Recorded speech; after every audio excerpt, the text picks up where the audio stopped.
May lungkot na nararamdaman.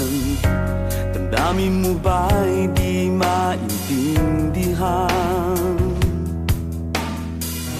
At sa tuwing ako ang nasa iyong isipan, may nakita ka ba na ibang kasiyahan? Nandito lang ako,